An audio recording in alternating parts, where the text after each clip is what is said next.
کیا زکوٰۃ فطر اپنے خاندان کے غریب لوگوں کو دے سکتے ہیں؟ دوستو، پہلے ایک چیز یاد رکھیے گا، زکوٰۃ مال کے 8 مصارف ہیں۔ 8 جگہوں پر زکوٰۃ 8 قسم کے لوگوں کو دی جا سکتی ہے۔ انما الصدقات للفقراء والمساکین، ایک قرآن پاک نے 8 قسم کے لوگوں میں یا 8 مد اس کے مقرر کر دیے ہیں۔ لیکن یہ فطرانہ جو ہے زکوٰۃ فطر، اس کے 8 مصرف نہیں، اتنا یاد رکھیے گا۔ زکوٰۃ مال اور زکوٰۃ فطر میں ایک بہت بڑا فرق یہ بھی ہے کہ زکوٰۃ مال کے 8 مد ہیں، آپ کہیں بھی خرچ کر سکتے ہیں، لیکن زکوٰۃ فطر اس کا اللہ کے رسول نے صرف ایک مصرف بیان کیا ہے۔ 8 مصرف میں نہیں خرچ کر سکتے زکوٰۃ فطر، صرف ایک مصرف ہے، اور وہ ہے طعمۃ للمساکین، مسکین کے کھانے پینے کا انتظام ہونا چاہیے۔ 8 مصرف نہیں، صرف ایک مصرف اس کا ہے۔ غریب، مسکین، محتاج، ان کے کھانے کا انتظام ہو جائے۔ اسی لیے نبی علیہ السلام نے دارقطنی وغیرہ کی روایت سنن کی، آپ نے ارشاد اغنوہم عن الطواف بہذا اليوم، غریب مسلمانوں کو عید جانے کے پہلے عیدگاہ جانے کے پہلے غریب مسلمانوں کو فطرہ پہنچا دو، تاکہ عید کے دن وہ بھیک مانگنے سے محفوظ ہو جائے، کسی کے سامنے ہاتھ پھیلانے کی نوبت نہ ہے، خوشی کا دن ہے۔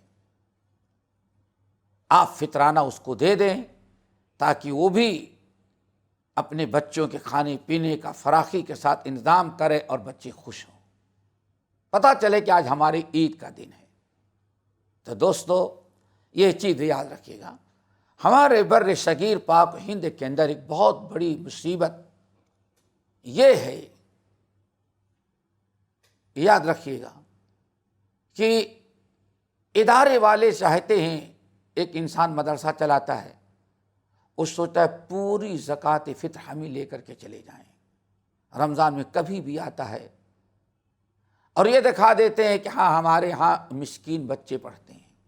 یہ ذرا اچھی طرح سے سمجھیں، ہمارے یہاں مسکین غریب بچے، آپ اگر کہہ دیں یہ غریبوں کا حق ہے تو وہ کہتے ہیں کہ ہمارے یہاں غریب مسکین بچے پڑھتے ہیں، بہت اچھی بات ہے۔ رمضان میں جتنے دینی مدارس ہوتے ہیں، چھٹی ہوتی ہے، سب کے بچے اپنے گھر ہوتے ہیں۔ اب یہ زکوٰۃ فطر لے جا کر کے جمع رکھتے ہیں، یہ سال میں ابھی کبھی استعمال ہوتا رہتا ہے، عید کے مد میں استعمال نہیں ہوا، مسکینوں کے کام نہیں آیا۔ ایک دوسری بڑی غلطی یہ بھی کرتے ہیں لوگ کہ مسجد کے امام اور مؤذن کو اس کا حق سمجھتے ہیں کہ فطرانہ اس کا حق ہے زکوٰۃ فطر۔